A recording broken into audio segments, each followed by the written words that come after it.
आपण बघत आहात डिजिटल इंडियाचे डिजिटल न्यूज. ठाम मत मराठी न्यूज.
संसारसारं भुजगेन्द्रहारं सदा वसन्तं हृदयारविन्दे भवं भवानी सहितं नमामि. ओम मंगलम भगवान विष्णु मंगलम गरुड़ध्वज मंगलम पुंडरीकाक्षो मंगलाय तनोहरि. ओम मंगलम भगवान शंभु मंगलम वृषभध्वज मंगलम पार्वतीनाथो मंगलाय तनोहर. ओम सर्वमंगलमांगल्ये शिवे सर्वार्थसाधिके शरण्ये त्र्यंबके गौरी नारायणी नमस्तुते. जलेन शीतलीकरणम. एक पुष्प ले लो हाथ में. ओम जगनेन जगनमयजन्त देवास्तानि धर्माणि प्रथमान्यासन् देहनाकं महिमान सचन्द्रजत्पूर्वे साध्यासन्ति देवा. ओम विश्वत चक्षुरुत विश्वतो मुखो विश्वतो बाहुरुत विश्वतस्मात् तं बाहुभ्यां गमति सम्पत्तिर्द्यावा भूमि जन्यं देवैक. ओम एकदन्ता विद्महे वक्रतुण्डाय धीमहि तन्नो दन्ती प्रचोदयात्. ओम कात्यायनी च विद्महे कन्याकुमारी च धीमहि तन्नो देवी प्रचोदयात्. ओम तद्पुरुषाय विद्महे महादेवाय धीमहि तन्नो रुद्रः प्रचोदयात्. ओम नाना सुगंधं पुष्पाणि यथा कालोद्भवानि च पुष्पांजलि में दत्तो ग्रहण परमेश्वर मंत्र पुष्पांजलि. आवाहित सर्वेभ्यः देवेभ्यः सहितानां सर्वेभ्यः तीर्थेभ्यः सहितानां राजाधिराज श्री सीतारामचंद्र पंचायतन देव्य नमः. श्री चरण कमलेभ्य नमः. मंत्र पुष्पांजलि समर्पयामि. चढ़ा दीजिए ग्रंथ के ऊपर और सभी भक्त पंडाल में जाकर के शांति से बैठ जावे. बैठ करके भगवान की लीला कथा को प्रेम से श्रवण करेंगे.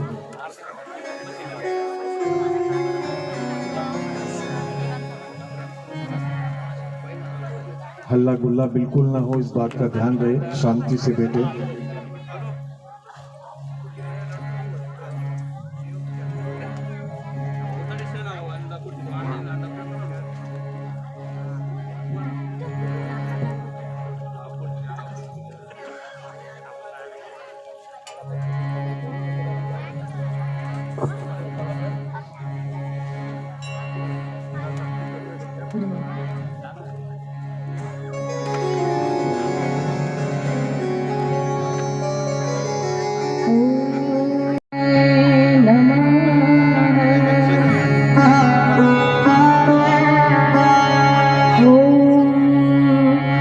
श्री सरस्वत्यै नमः।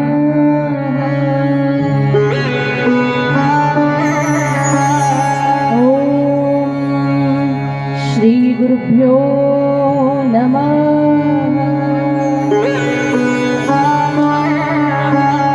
ॐ श्री वशिष्ठ ऋषिये नमः।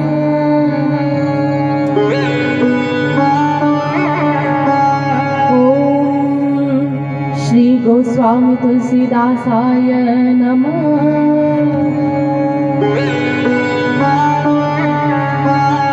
ओम श्री महर्षि वाल्मीकि ऋषिये नमः।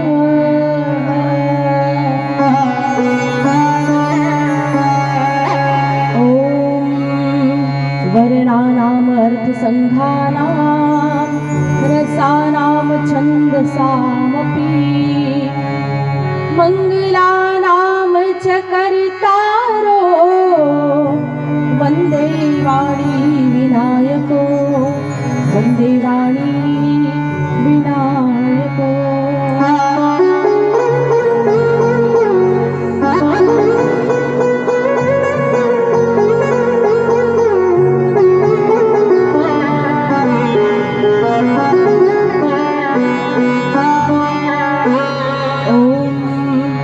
भवानी शंकरो वंदे श्रद्धा विश्वास रूपिणो याभ्यां विना न पश्यन्ति सिद्धाः स्वान्तस्थमीश्वरम् सिद्धाः स्वान्तस्थमीश्वरम्।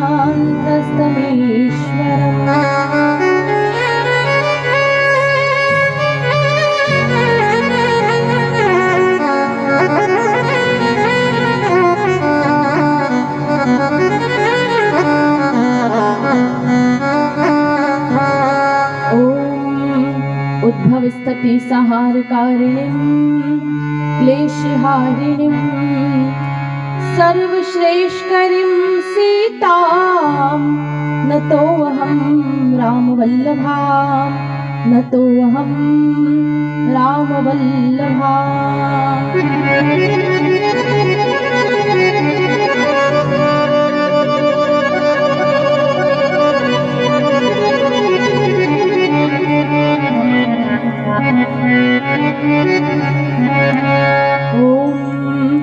पूजन्तं राम रामेति मधुरं मधुराक्षरम् आरुह्य कविता शाखां वन्दे वाल्मीकि कोकिलं वन्दे वाल्मीकि कोकिलम्।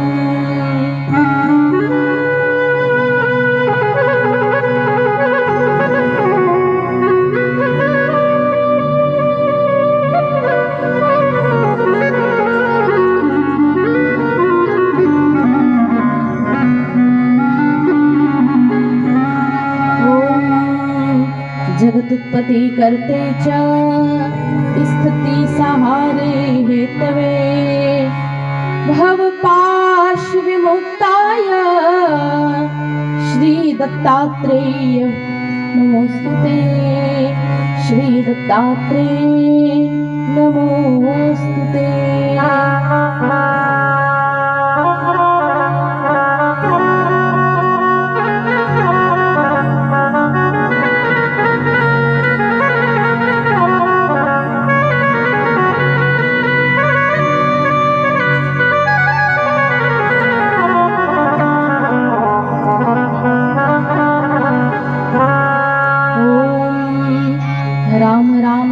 रामेति रमे रामे मनोरमे सहस्रनाम ततुल्यं श्रीराम नाम वरानने श्रीराम नाम वरानने।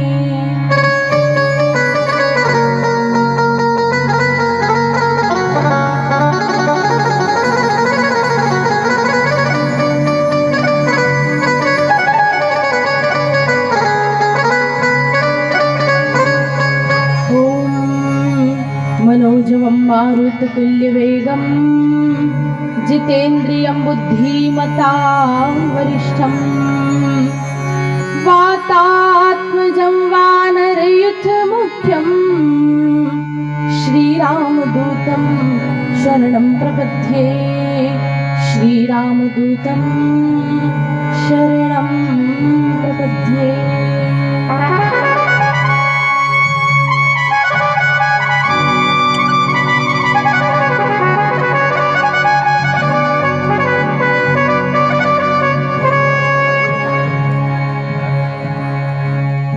आइए कथा में प्रवेश करें उससे पूर्व सभी भक्त भाव से मेरे साथ प्रभु के नाम का संकीर्तन करेंगे, फिर हम कथा में प्रवेश करते हैं।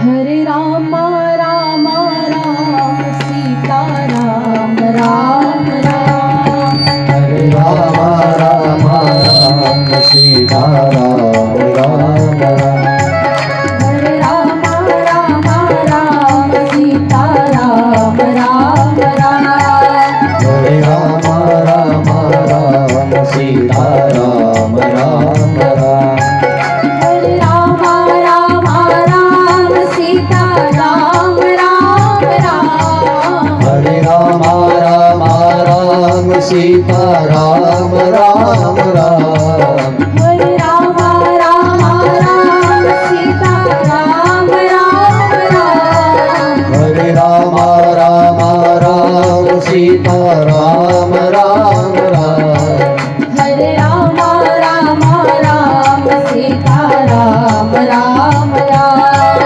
हरे राम राम राम सीता राम राम राम।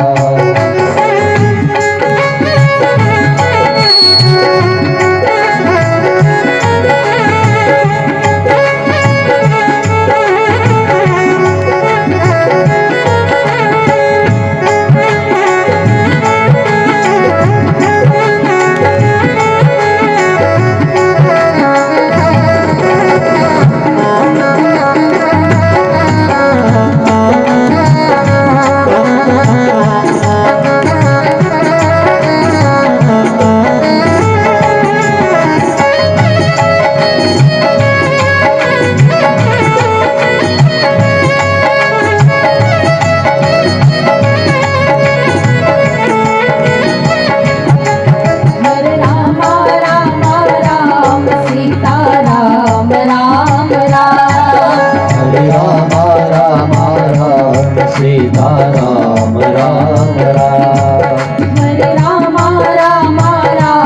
सीता राम राम राम, हरे राम राम राम सीता राम राम राम, सीता राम राम राम, सीता राम राम राम, सीता राम राम राम, सीता राम राम राम, सीता राम राम राम।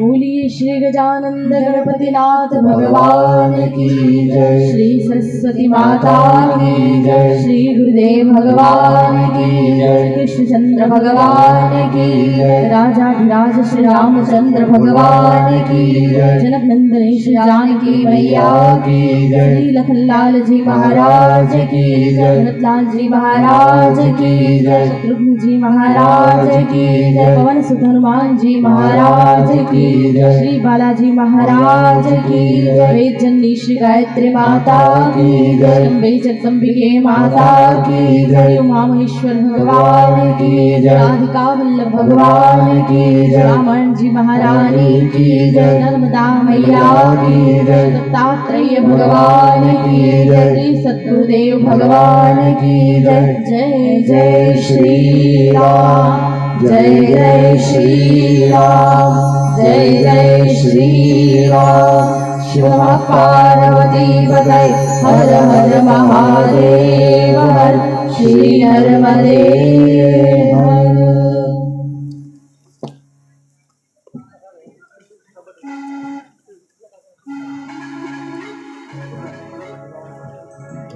आइए भगवान श्री सीताराम जी के पावन चरणारविंद में नमन करते हुए पवन सुत श्री हनुमान जी महाराज को प्रणाम करते हुए समस्त देवी देवता एवं समस्त तीर्थ देवताओं को प्रणाम करते हुए कथा श्रवण के लिए पधारे आप सभी भगवत भक्तों को सादर प्रणाम करते हुए आज द्वितीय दिवस की मंगलमय मधुर गाथा को हम प्रारंभ करते हैं। भैया एक को बढ़ा उसमें हरि ओम।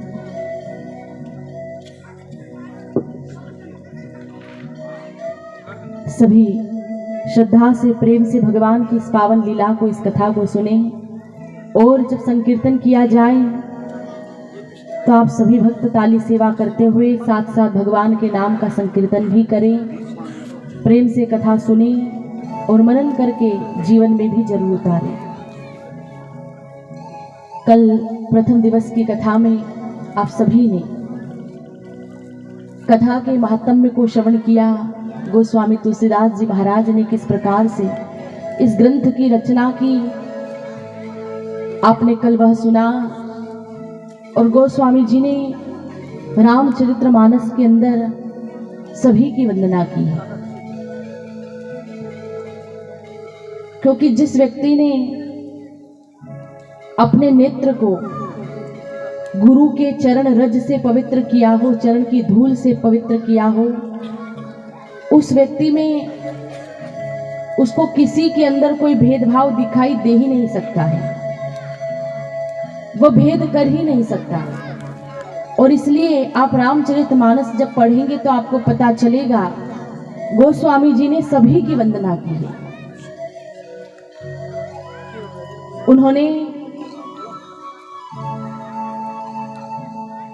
भगवान श्री राघवेंद्र सरकार की वंदना की, मां जानकी की वंदना की,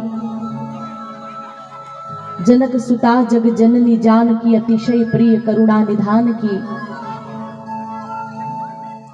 मां जानकी को प्रणाम करके वे कहते हैं कि हे मां, आप कृपा करके मुझे निर्मल बुद्धि प्रदान करें, उत्तम भक्ति मुझे प्रदान करें, निर्मल मति प्रदान करें। राम की वंदना की, फिर दोनों की एक साथ में वंदना की। उन्होंने सुग्रीव की, हनुमान जी की, अंगद की, पूरी वानर सेना की, सभी की वंदना की।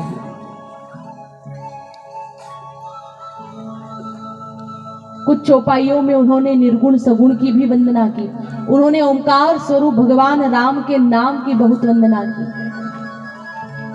सबकी वंदना की। सिया राम मैं सब जग जानी, करहु प्रणाम जोरी जुग पानी।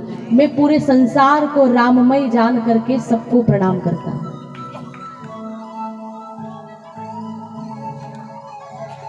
सभी की वंदना कर लेने के पश्चात में फिर भगवान शिव के चरणों में मस्तक झुकाकर सादर शिव ही नाई अब माथा।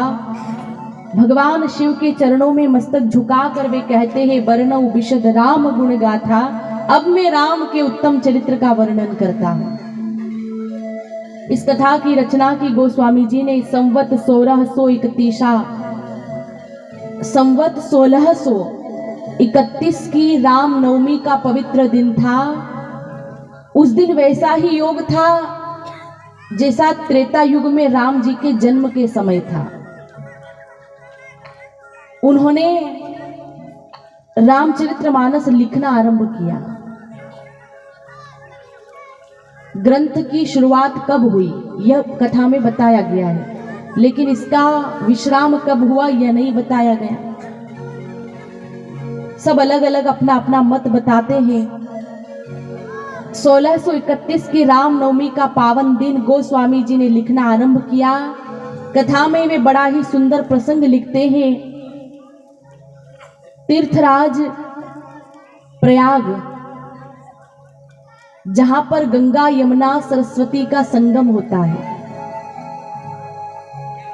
बड़ा सुंदर प्रसंग गोस्वामी जी ने लिखा है। प्रयाग के अंदर हर साल संत महात्मा स्नान करने जाते हैं। कब? माघ के महीने में। ये माघ का जो महीना है ना, बड़ा ही पुण्यशाली है।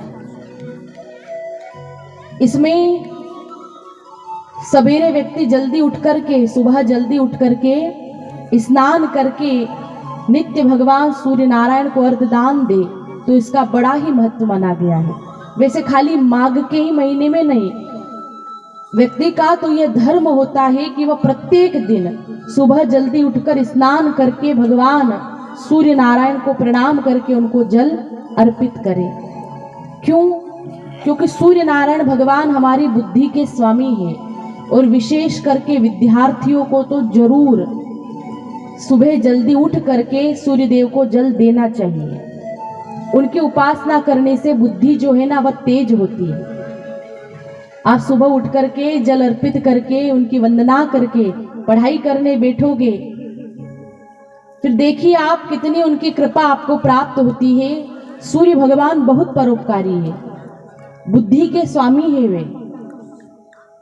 उनकी कृपा से उत्तम आरोग्य भी प्राप्त होता है। प्रत्येक व्यक्ति का दायित्व होता है सूर्य भगवान को अर्घ दे। तो माघ का महीना बड़ा ही पावनकारी है, और इस माघ के महीने में सूर्य की जब संक्रांति होती है तो सारे संत महात्मा प्रयाग में जाते हैं, त्रिवेणी गंगा में स्नान करते हैं। तो गोस्वामी जी एक दिन की घटना लिख रहे हैं, बताया है कि एक बार सारे संत महात्मा प्रयाग में स्नान करने गए। वहां पर भरद्वाज मुनि का एक आश्रम है। संतों का नियम है, हर साल जब वे वहां स्नान करने जाते हैं तो वहीं 1 महीने तक निवास करते हैं, वहीं पर स्नान करते हैं, और भरद्वाज जी के आश्रम पर मेहमान भी बनते हैं। भरद्वाज जी उन सभी संतों की खूब सेवा करते हैं। 1 महीना जब बीतता है, पूरा होता है, तो सारे संत वहां से चले जाते हैं। लेकिन एक बार जब सारे संत वहां स्नान करके 1 महीना रुक करके जब जाने लगे, तो सभी संतों को भरद्वाज जी ने विदा कर दिया, सबको जाने दिया। आखिर में जब एक संत ने विदाई ली तो भरद्वाज जी उनके चरणों में गिर पड़े और कहा कि मैं आपको यहां से नहीं जाने दूंगा। वे संत कौन थे? गोस्वामी जी ने उनका नाम दिया है याज्ञवल्क्य। जाग बलिक मुनि परम विवेकी, भरद्वाज राखे पद टेकी। चरणों में गिर पड़े भरद्वाज जी और बोले, मुनिवर आप मत जाइए। उन्होंने कहा क्यों? सारे महात्मा चले गए, मैं भी मेहमान, 1 महीना आपके यहाँ हम रुके, अब हम जाना चाहते हैं, हमें विदाई दो। वे बोले नहीं, आपको मैं नहीं जाने दूंगा। उसका एक कारण है, नाथ एक संशय बड़ मोरे, करगत वेद तत्व सब तोरे। मेरे मन में एक शंका है, और आप साधु हो, आपके सिवाय मेरी शंका को दूर कौन करेगा? उन्होंने पूछा कौन सा संशय है? भरद्वाज जी बोले कि आप आज्ञा दे रहे हो तो मैं आपको बता दूं, लेकिन मुझे डर लग रहा है, डर भी लग रहा है, हंसी भी आ रही है। आप यह सोचेंगे कि इतने वर्षों से प्रयाग में रहने के बाद भी, स्नान करने के बाद भी संशय नहीं गया। ये सोच करके मुझे शर्म भी आ रही है कि कैसे आपको बताऊं, और डर इस बात का लग रहा है कि कहीं आप नाराज ना हो जाओ। उन्होंने कहा कि आप पूछो। भरद्वाज जी प्रणाम करके बोले कि एक संशय है महाराज, संसार में राम नाम का बहुत प्रभाव है, बहुत प्रभाव है राम के नाम का। राम नाम कर अमित प्रभावा, संत पुराण उपनिषद गावा। पुराणों में जिसका वर्णन हुआ है, उपनिषदों में जिसका वर्णन हुआ है, इतना ही नहीं, शिवजी महाराज भी राम राम जपते हैं। तो एक ही संशय है कि राम कौन है? राम कौन है? एक राम के बारे में मुझे पता है, जो राजा दशरथ के पुत्र थे, एक सम्राट के पुत्र, जिन्होंने पिता की आज्ञा का पालन किया, वनवास किया। वन में गए तो जानकी का अपहरण हो गया।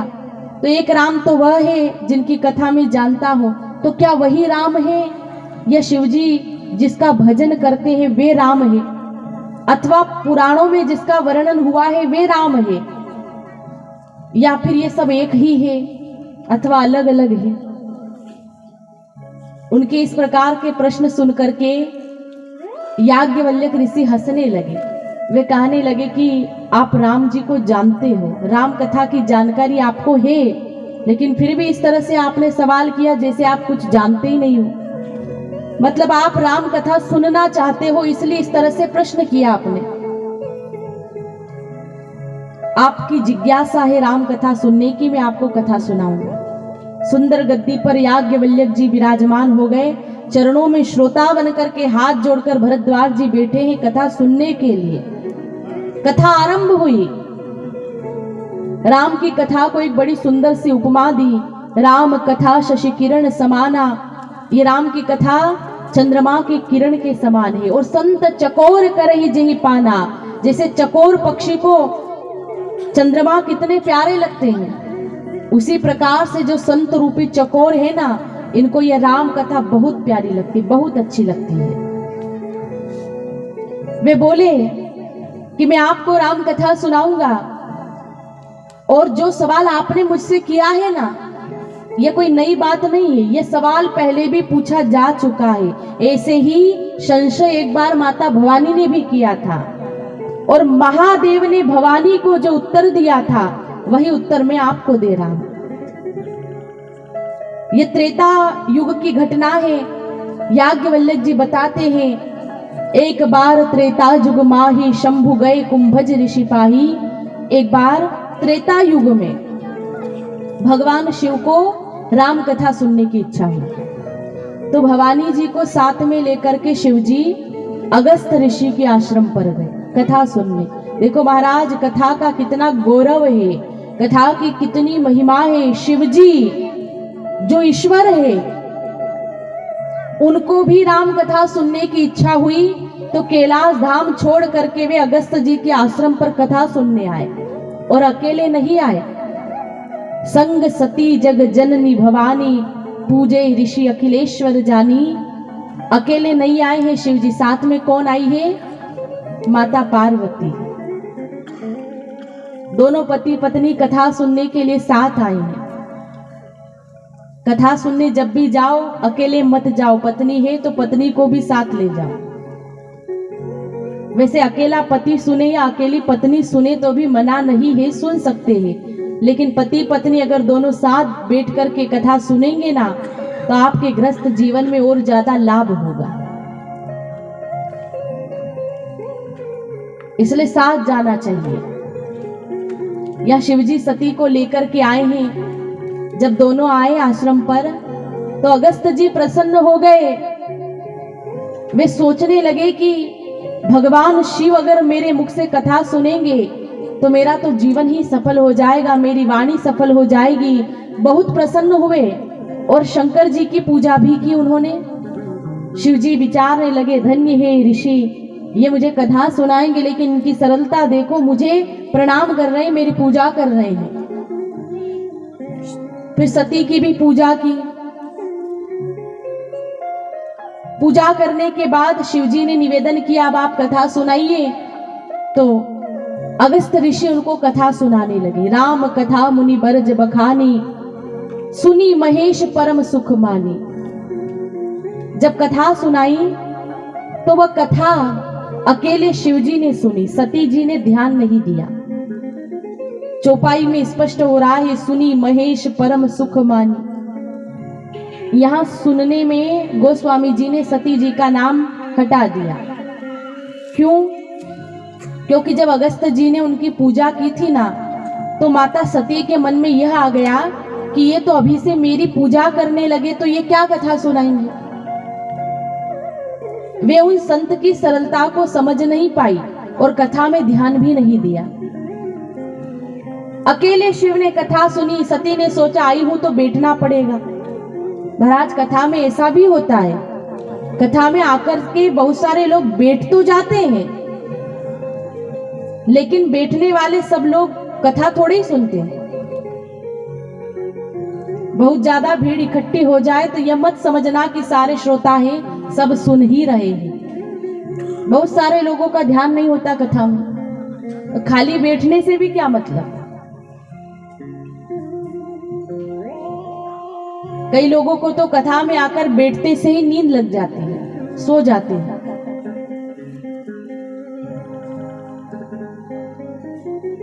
कथाओं में ऐसी घटनाएं होती रहती है। कई लोग सो जाते हैं, कईयों का समय बातचीत करने में चला जाता है। कुछ एक होते हैं विरले जो सुनते भी हैं और जीवन में भी उतारते हैं। तो महाराज कथा में आकर के बैठो तो ध्यान लगा करके कथा भी सुनो। ऐसा नहीं कि शरीर से आकर के बैठ गए और मन पता नहीं कहां भाग रहा है। मन भी लगाओ कथा में। यहां सती जी आई तो है शिव के साथ, लेकिन कथा में ध्यान नहीं दिया। कथा जब पूरी हो गई, शिव जी ने ऋषि को भक्ति का वरदान दिया और वहां से चले गए। अब ये दोनों जब वहां से निकले तो रास्ते में घटना हुई। वह त्रेता युग का समय था और उस समय भगवान राम ने रघुवंश में अवतार लिया था, महाराज दशरथ के यहाँ पर। पिता की आज्ञा का पालन करते हुए राम जी को वन में जाना पड़ा। वन में गए तो माता भगवती जानकी का अपहरण हो गया। दंडकारण्य की पंचवटी में भगवान श्री राम और लक्ष्मण दोनों भाई विचरण कर रहे हैं। राम जी सीता जी को ढूंढ रहे हैं, पुकार रहे हैं। उसी समय शिव और सती कथा सुन करके निकले। राम को जब देखा तो शिवजी विचारने लगे कि जिसकी कथा सुन करके मैं जा रहा हूं वह राम तो मेरे रास्ते में ही लीला कर रहे हैं। अगर दर्शन हो जाए तो कितना अच्छा हो।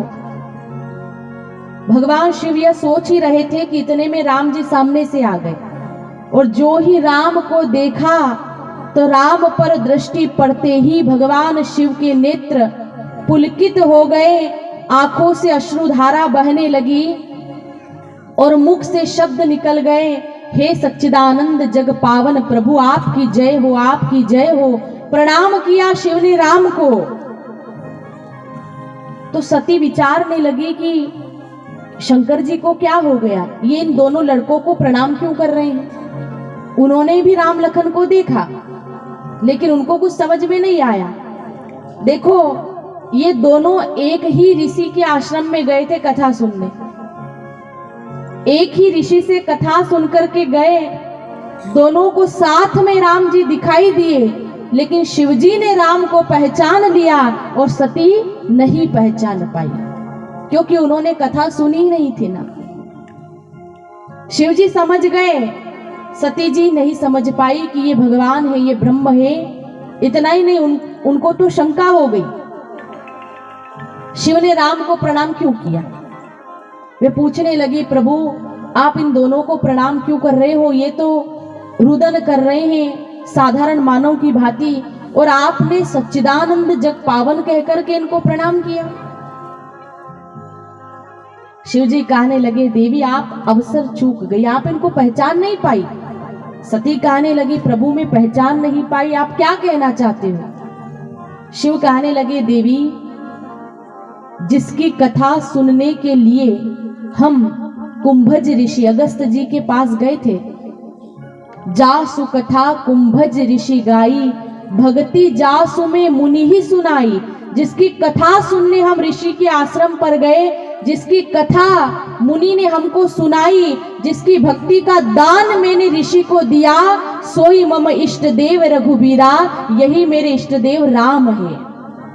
जिनका सिद्ध मुनि निरंतर ध्यान करते रहते हैं, ये वही राम है। सती कहने लगी कि आप कहते हो ये राम ब्रह्म है, भगवान है, तो फिर ये रो क्यों रहे हैं।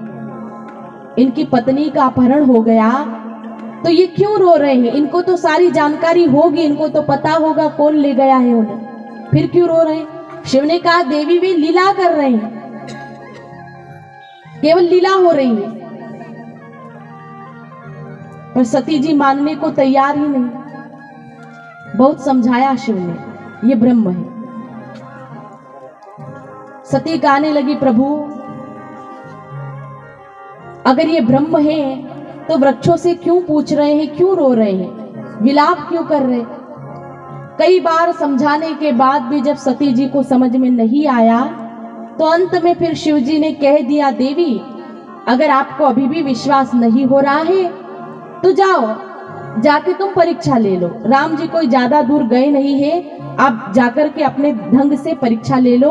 आप आओगी तब तक मैं यही वट के नीचे बैठा हूं, मैं आपकी प्रतीक्षा करूंगा, आप परीक्षा लेके आ जाओ। जो तुम्हारे मन अति संदेह हो तो किन जाई परीक्षा ले हो। अगर इतना ही संदेह है तो जाओ परीक्षा ले लो।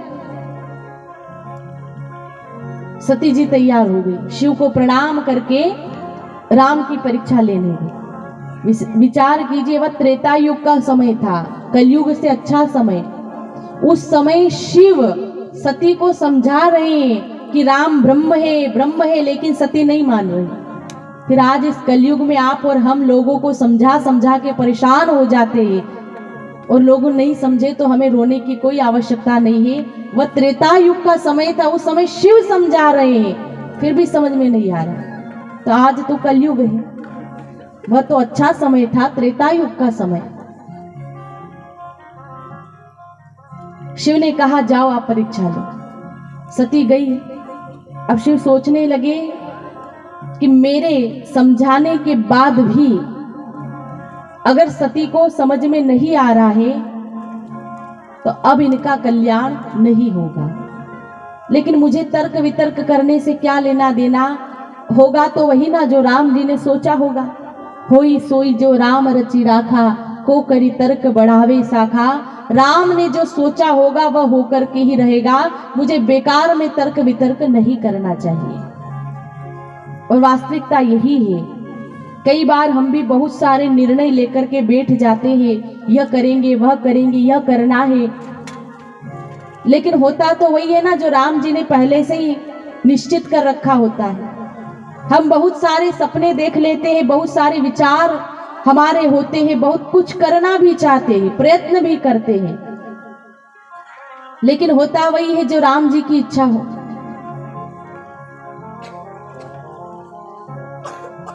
भगवान ने जो विचार करके रखा है या जो भी निर्णय ले रखा है, अंत में होता वही है। या शिव भी यही कह रहे हैं, होगा वही जो राम जी ने विचार करके रखा हो। और इसीलिए व्यक्ति को राम जी की रजा में प्रसन्न हो जाना चाहिए। जाहि विधि राखे राम ताहि विधि रहिए। जीवन में कोई भी समय आए, अच्छा आए बुरा आए, भगवान की कृपा समझ करके हंसते हंसते उसे पार कर लो। क्योंकि अगर कोई दुख का भी प्रसंग आ रहा है तो वह भी है तो हमारे अपने ही कर्म का परिणाम। जो कर्म हमने किया है उसका फल हमारे सामने आ रहा है। अब हम उसको हंसते हंसते स्वीकार करें या रोते रोते स्वीकार करें, करना तो पड़ेगा ही। यही मान ले, इसी में राम जी की इच्छा है, भगवान यही चाहते हैं। अथवा यह भाव रख ले कि जो भी कुछ होता है अच्छे के लिए होता है। यह विचार करके अपने आप में संतुष्टि कर ले और प्रसन्नता से उस समय को व्यतीत कर ले, सब कुछ अच्छा होगा। तेरी मर्जी का मैं हूँ गुलाम, तेरी मर्जी का मैं हूँ गुलाम, मेरे अलबेरे राम। तेरी मर्जी का मैं हूँ गुलाम, मेरे अलबेरे राम। तेरी मर्जी का मैं हूँ गुलाम, मेरे अलबेरे राम। तेरी मर्जी का मैं हूँ गुलाम, मेरे अलबेले राम। अलबेले राम मेरे मस्ताने राम, अलबेले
उजागर दौलत मेरी तेरे नाम, दौलत मेरी तेरे नाम, मेरे अलबेले राम। तेरी मर्जी का मैं हूँ गुलाम, मेरे अलबेले राम।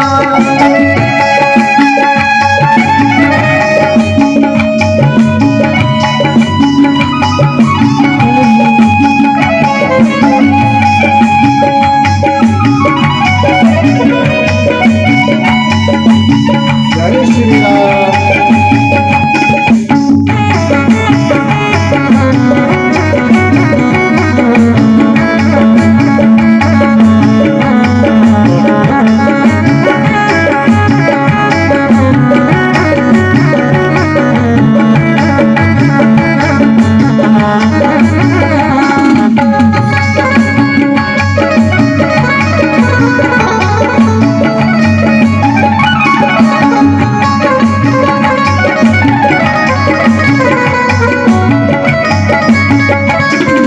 थक भी गया हूँ इस लंबे सफर में, थक भी गया हूँ इस लंबे सफर पार लेकर नाम तेरा, हो गए भव से पार लेकर नाम तेरा।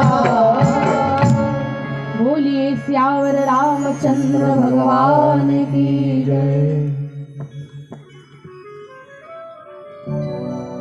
भगवान के नाम में बहुत शक्ति है, और जैसे आपकी भावना होगी वैसा फल आपको प्राप्त होगा। इसलिए जप करते समय अच्छी भावना रखिए। स्वयं भगवान शिव, जिसको किसी का नाम जपने की आवश्यकता नहीं है, लेकिन फिर भी वे ध्यान में बैठते हैं, समाधि में बैठते हैं, राम का नाम जपते हैं। उनको राम नाम अति प्रिय लगता है। जब समाधि से जागे भगवान शिव, जागते ही उन्होंने राम राम सुमिरन किया। सती भी जान गई, प्रभु जाग गए। एकदम से आई शिव के पास, तो शिवजी ने देखा सती बहुत दुखी है, काया सूख गई उनकी। शिव ने सोचा कि सती बहुत दुखी है, क्यों नहीं इनको मैं कथा सुनाऊं जिससे इनका मन आनंदित हो जाए।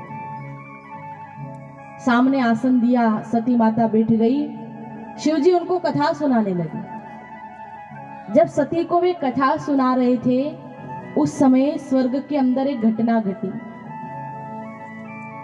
ब्रह्मा जी ने सारे देवताओं को बुलवाया और उन्होंने उनसे कहा कि मैं प्रजापति नायक की पदवी देना चाहता हूं, और इसके लिए मैंने दक्ष को चुना है।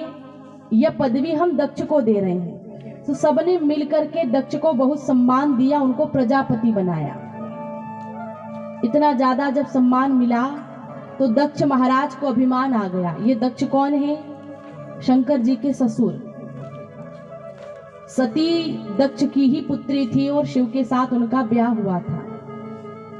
अब इतने देवताओं ने मिलकर के जब उनको सम्मान दिया तो दक्ष प्रजापति को आ गया अभिमान, और उस अभिमान के नशे में उन्होंने बहुत बड़ा यज्ञ किया। उस यज्ञ के अंदर सभी को बुलाया, लेकिन शिवजी को निमंत्रण नहीं मिला। अब इसका कारण क्या था? शिव को क्यों नहीं बुलाया उसने? शिव तो उसके दामाद थे, लेकिन फिर भी नहीं बुलाया। एक बार ऐसा हुआ, प्रयाग में बहुत बड़ा ब्रह्मसूत्र हुआ। सारे देवता वहां पर उपस्थित थे, शिवजी भी बैठे हुए थे सभा में। तब वहां दक्ष आए। उनके आगमन पर सारे देवताओं ने उठकर के उनको सम्मान दिया, लेकिन शिवजी ध्यान में मग्न थे, इसलिए वे खड़े नहीं हो पाए। दक्ष को बुरा लगा, मैं इनका ससुर हूं लेकिन ये मेरा स्वागत नहीं कर रहे, और वहीं सभा में उन्होंने शिवजी को बहुत अपमानित भी किया, पर शिवजी कुछ नहीं बोले। दक्ष ने विचार किया कि मुझे शिव से बदला लेना है, और बदला कैसे लिया? यज्ञ करके। सबको यज्ञ में बुलवाऊं लेकिन शिव को निमंत्रण ना दूं। यज्ञ तो उसने किया, लेकिन उसका उद्देश्य क्या था? उस यज्ञ के बहाने शिव जी से बदला लेना है, उनको नीचा दिखाना। महाराज आप कोई भी काम करें, लेकिन उस कर्म को करते समय अगर आपका भाव अशुद्ध हो गया, कितना भी बड़ा कर्म आप कर रहे हैं, लेकिन उस सत्कर्म को करते समय अगर आपकी भावना यह हो गई कि किसी से बदला लेना है या किसी को नीचा दिखाना है, तो आपका वह सत्कर्म कभी भी सफल नहीं होगा। क्योंकि सत्कर्म केवल भगवान को प्रसन्न करने के लिए किया जाता है, ना कि किसी को नीचा दिखाने के लिए, ना कि किसी से बदला लेने के लिए। वह तो भगवान की प्रसन्नता के लिए किया जाता है। दक्ष ने इतना बड़ा यज्ञ किया, लेकिन उद्देश्य क्या?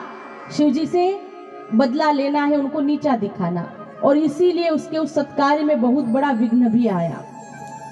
यज्ञ किया, सबको बुलाया, शिव जी को निमंत्रण नहीं मिला। उसने अपनी पुत्री सती को भी नहीं बुलाया। सारे देवता जिनको निमंत्रण मिला था, सब अपने अपने विमान में बैठ करके कैलाश धाम से जाने लगे। सती माता का ध्यान विमान में गया। उन्होंने कथा सुनते सुनते शिव जी से पूछ लिया, प्रभु ये लोग कहाँ जा रहे हैं? शिव ने कहा कि आप जान के क्या करोगे? अगर आपको पता चलेगा तो आप दुखी हो जाओगे। बोले नहीं, मैं जानना चाहती हूँ ये लोग कहाँ जा रहे हैं। शिव ने कहा कि देवी आपके पिताजी बहुत बड़ा यज्ञ कर रहे हैं, उन्होंने उस यज्ञ में सबको बुलवाया है, लेकिन मेरे वैर के कारण उन्होंने आपको निमंत्रण नहीं दिया है, बाकी सबको बुलाया। सती की इच्छा हुई यज्ञ में जाने की, स्वाभाविक बात है। माता पिता के घर अगर कोई कार्यक्रम होगा, कोई प्रसंग होगा, तो बेटी का दिल तो उस ओर जाएगा ही ना। सती की इच्छा हुई मैं यज्ञ में जाऊं। शिव से कहा प्रभु आप जाने की आज्ञा दो।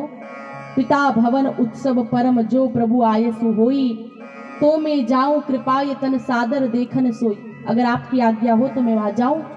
शिव ने कहा नहीं देवी, उन्होंने हमें निमंत्रण दिया ही नहीं तो हम कैसे जा सकते हैं, और आप अगर जिद भी कर रही है तो भी मैं आपको नहीं जाने दूंगा। बहुत बार समझाया, बहुत बार निवेदन किया, मत जाओ आप माननी हो, अपमान सहन नहीं कर पाओगी, लेकिन सती नहीं मानी। शिव ने कहा ठीक है, अगर आप जाना चाहती हो तो जाओ, पर अकेले नहीं भेजूंगा। बहुत सारे गणों को साथ में भेजा। नंदीश्वर पर विराजमान होकर शिव को प्रणाम करके सती अपने पिता के यहाँ यज्ञ में आ गई। अब यज्ञ में आई तो किसी ने भी उनका स्वागत नहीं किया। जगदम्बा वहां पर आई और ये शिव की अर्धांगिनी है। दक्ष महाराज ने जब देखा सती को तो मुंह फेर लिया। सती ने अपने पिता को प्रणाम भी किया, लेकिन उसने तो सामने तक नहीं देखा और अपमान करके कहने लगा आप बिना बुलाए यहां क्यों आ गई? कितना बड़ा अपमान। सती ने सोचा कि पति की आज्ञा का उल्लंघन करके मैं यहां आ तो गई, और जिसके लिए आई उन्होंने मेरे सामने तक नहीं देखा। अब मैं यहाँ रह के क्या करूं? मैं वापस जाऊंगी, शिव से क्षमा मांग लूंगी, वे मुझे क्षमा भी कर देंगे।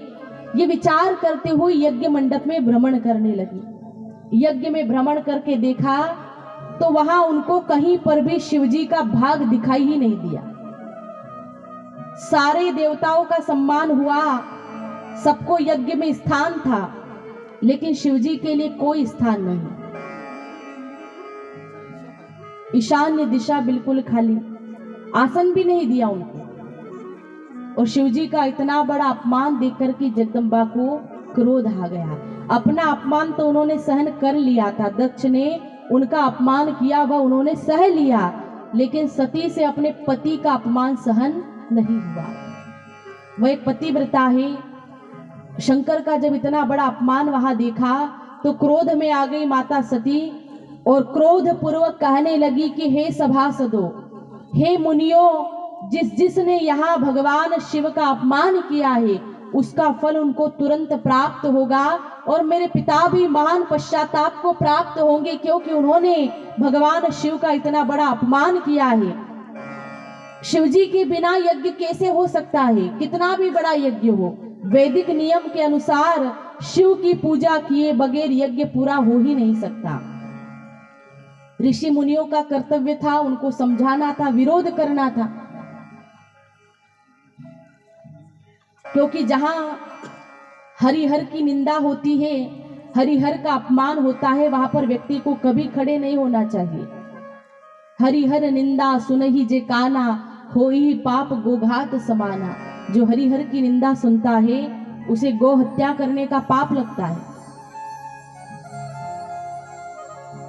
मां सती कहने लगी कि मैंने भगवान शिव का कथन नहीं स्वीकार किया, उन्होंने मुझसे कहा था, लेकिन उनकी बात मैंने नहीं मानी, इसलिए अब मैं अपने इस शरीर को जला दूंगी।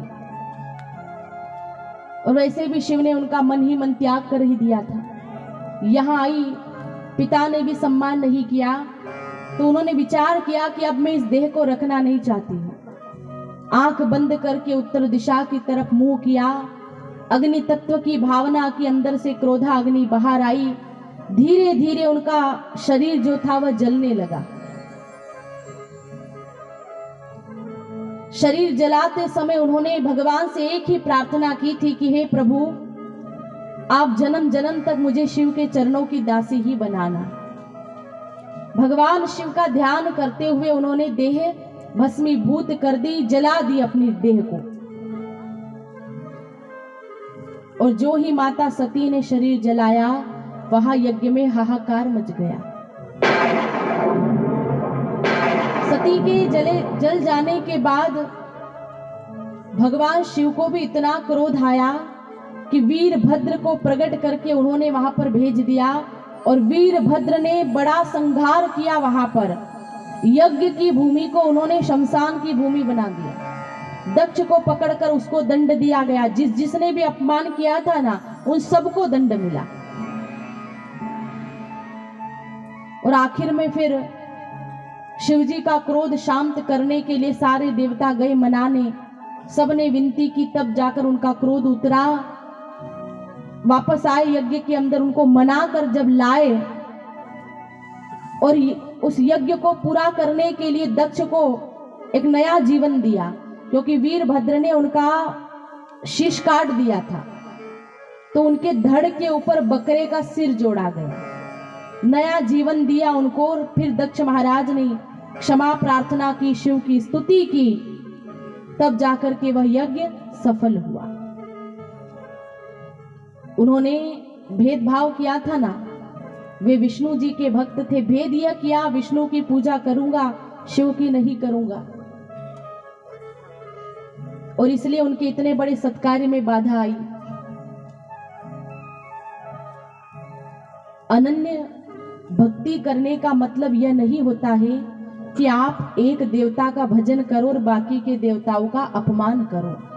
अनन्य भक्ति करने का अर्थ यह होता है कि आप अनेक देव में अपने एक देव अर्थात अपने इष्ट देव का दर्शन करो। इष्ट देव एक ही होना चाहिए, इष्ट एक ही हो, लेकिन इसका मतलब यह नहीं होता है कि हम दूसरे देवी देवताओं का अपमान करें। हमें किसी भी देवी देवता का अपमान नहीं करना चाहिए। हमारे जो भी आराध्य देव है, जो भी हमारे इष्ट देव है, हम उनका खूब भजन करें, उनका ध्यान करें, उनकी पूजा करें, लेकिन अन्य जो देवी देवता है उनको भी हम प्रेम से प्रणाम कर लें, उनमें भी अपने इष्ट को देख लें। हम एक का पूजन करके दूसरे का अपमान करें, निंदा करें, तो वह कौन सी भक्ति हुई। एक भक्त भेद कर ही नहीं सकता है, क्योंकि उसकी दृष्टि ऐसी बन जाती है कि वह जहां दृष्टि डाले वहां उसको अपने इष्ट देव ही नजर आते हैं। वह भले राम जी के मंदिर में जाए, कृष्ण जी के मंदिर में जाए, उसको सर्वत्र अपने आराध्य दिखेंगे। अगर वह शिव जी का भक्त है तो राम कृष्ण के मंदिर में भी उसे शिव दर्शन होगा। अगर वह राम का भक्त है और शिव मंदिर में गया तो वहां भी उसे राम जी दिखाई देंगे, वह सबको प्रणाम करेगा। तो हम यही कहना चाहते हैं कि हमें इष्ट एक ही रखना चाहिए, खूब भजन करें हम उनका, लेकिन अन्य देवी देवताओं को प्रेम से हम प्रणाम करें। दक्ष ने यह भेद बुद्धि की थी, इसलिए उसके उन सत्कार्य में इतना बड़ा विघ्न आया। और जब अपनी गलती को स्वीकार किया, उसमें सुधार किया, तो यज्ञ पूरा हो गया। सती ने जो देह अपना जला दिया, उस शरीर को जलाते समय उनकी एक इच्छा थी। कौन सी? हे प्रभु जन्म जन्म तक आप मुझे भगवान शिव के चरणों की दासी बनाना। तो इस अंतिम इच्छा को लेकर के उनका दूसरा जन्म हुआ। महाराज, हमारी जो आखिरी इच्छा होती है ना, वही आने वाले जन्म का कारण बनती है, पूर्व जन्म का वही कारण बनती है। कोई भी इच्छा हो जाए, जब व्यक्ति शरीर छोड़ता है उस समय जो इसकी इच्छा हो जाती है, जो इच्छा, जो कामना, अगर कोई कामना हो गई, कोई विचार आ गया, तो आने वाले जन्म में उसे वही मिलता है। इच्छा ही व्यक्ति के पूर्व जन्म का कारण बनती है। या सती का दूसरा जन्म हुआ इच्छा के ही कारण। सती मरत हरि सन वरु मांगा, जन्म जन्म शिव पद अनुरागा। अंतिम इच्छा थी, इसलिए उनका दूसरा जन्म हुआ पार्वती के रूप में। कहा? राजा हिमालय के घर। राजा हिमालय और महारानी मैना के यहाँ पर माता पार्वती का अवतार होता है। ये सती ही है, इनका दूसरा जन्म हुआ। माता मैना के गर्भ से अवतार लिया है राजा हिमाचल और महारानी मैना। ये भगवान के परम भक्त थे। इन्होंने माँ देवी की बहुत कठोर आराधना की, तो मैना देवी की उत्तम भक्ति से प्रसन्न होकर के माँ भगवती पार्वती ने उनके घर पर जन्म लिया है। जब माता भगवती पार्वती का प्रागट्य हुआ तो सारे संसार में आनंद छा गया, देवता प्रसन्न, क्योंकि सती के देह जलाने से वे बहुत दुखी हुए थे। पर जब दोबारा उनका अवतार हुआ तो सब बहुत प्रसन्न हुए। राजा हिमाचल बड़े आनंदित है, उनके घर पुत्री के रूप में साक्षात भगवती आई है। बहुत उत्सव मनाया, जयकार हुआ है, फूलों की वर्षा हो रही है, खूब उत्सव मनाया गया। और ये माता भगवती पार्वती साक्षात श्रद्धा का स्वरूप है। भवानी शंकरो वंदे श्रद्धा विश्वास रूपेण। ये माता पार्वती श्रद्धा का प्रतीक है। श्रद्धा पार्वती का प्रागट्य हुआ। बोलिए श्री अम्बे जगदम्बिके मात की जय। ये जगत जननी माँ भवानी, और इन माँ की कृपा जिस भक्त पर हो जाए वह भक्त निहाल हो जाता है, क्योंकि यह माँ है। और माँ की कृपा प्राप्त करने के लिए व्यक्ति को उनकी शरण में जाना चाहिए, उनकी उपासना करनी चाहिए। आइए हम सब भी माँ जगदम्बा को प्रणाम करते हैं। मैया मेरी शेरों वाली, शान है माँ की बड़ी निराली, सच्चा है माँ का दरबार, ओ मैया का जवाब नहीं। सच्चा है माँ का दरबार, ओ मैया का जवाब नहीं। सच्चा है माँ का दरबार, ओ मैया का जवाब नहीं। सच्चा है माँ का दरबार, ओ मैया का जवाब नहीं।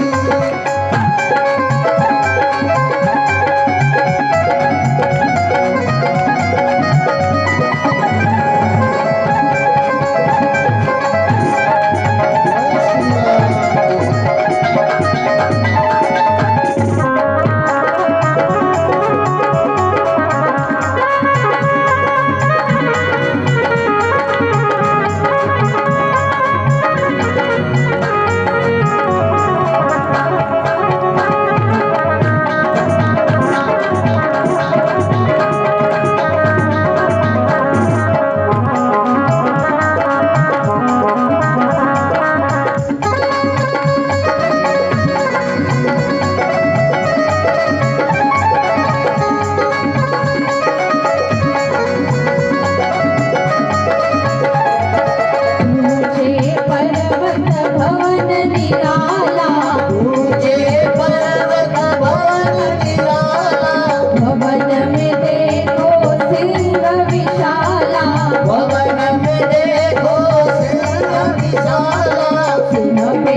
जगदम्बिके मात की जय।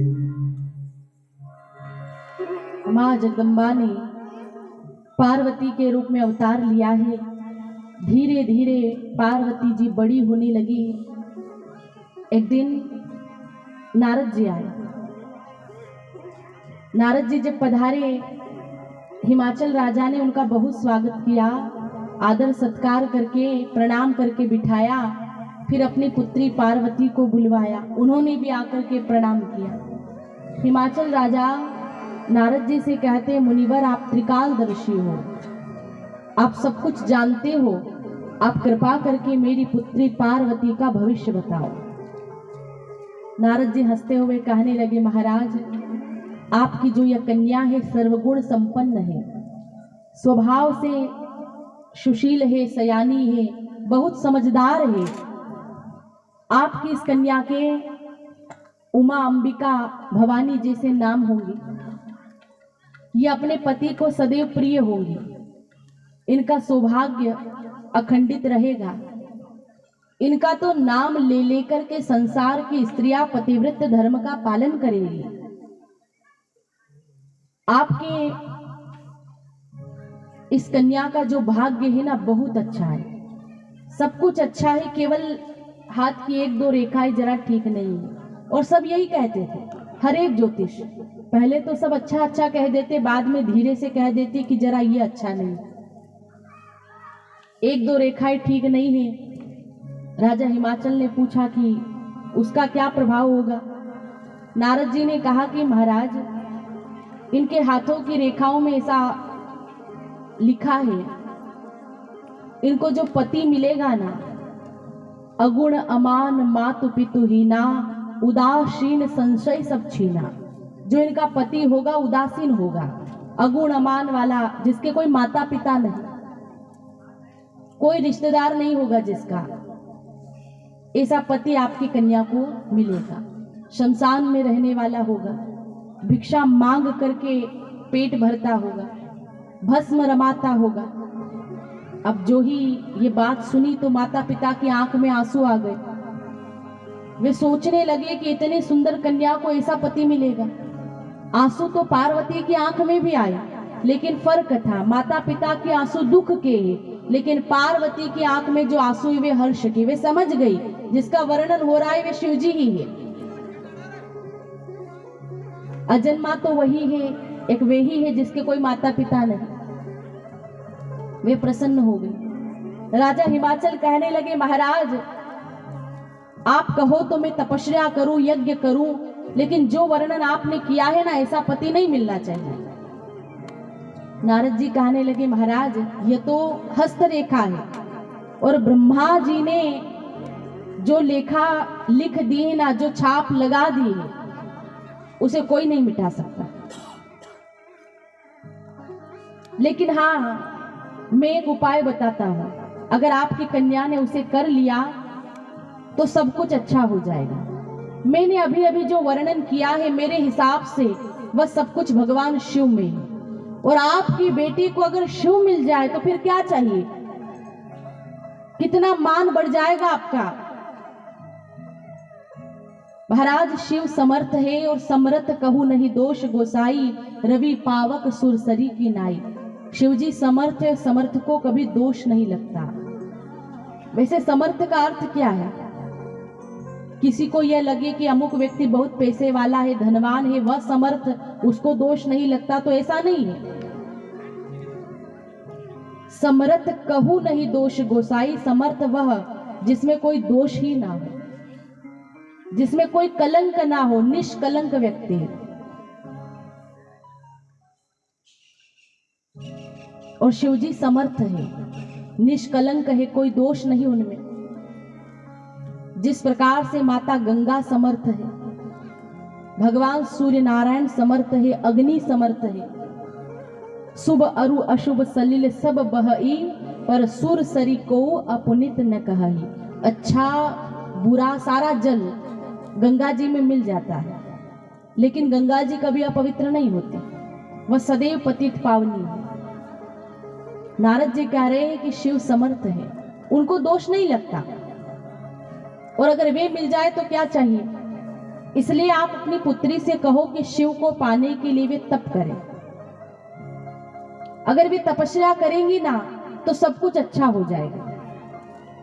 राजा हिमाचल ने मैना से कहा। मैना देवी गई पार्वती के पास, तपस्या की सूचना देने आई, लेकिन माँ सूचना दे उससे पहले ही पार्वती ने कह दिया, माँ आज सपने में एक महात्मा जी दिखाई दिए, उन्होंने आज्ञा दी कि मैं तप करने जाऊं, तो क्या मैं जाऊं। माँ प्रसन्न हो गई, आज्ञा दी। पार्वती तपस्विनी वेश धारण करके भगवान शिव को प्राप्त करने के लिए कठोर व्रत ले करके माता पिता को प्रणाम करके आज्ञा लेकर के तपस्या करने गई। विचार कीजिए, पार्वती मैया को भी शिव को पाने के लिए कितना कठोर तप करना पड़ा। यद्यपि शिव पार्वती के ही है और पार्वती शिव की ही है, शिव से उनका मिलना सुनिश्चित था, लेकिन फिर भी उनको कठोर तप करना पड़ा। एक मार्ग बताया साधना का कि व्यक्ति को जीवन में साधना करनी कितनी जरूरी है। शिवजी से उनका मिलना तो तय ही था, लेकिन फिर भी इतना कठोर तप उनको करना पड़ा, और वह साधना उन्होंने स्वयं ने की है। नारद जी यही कहकर गए थे कि आपकी बेटी को साधना करनी पड़ेगी, और महाराज तपस्या स्वयं को ही करनी पड़ती है। कई बार हम कह देते हैं हमसे नहीं हो पाएगा, हमारे बदले में कोई और कर ले, हम इतना पैसा उसको दे दे। महाराज ऐसा नहीं होता है। हाँ, सामने वाला हमें आशीर्वाद दे सकता है।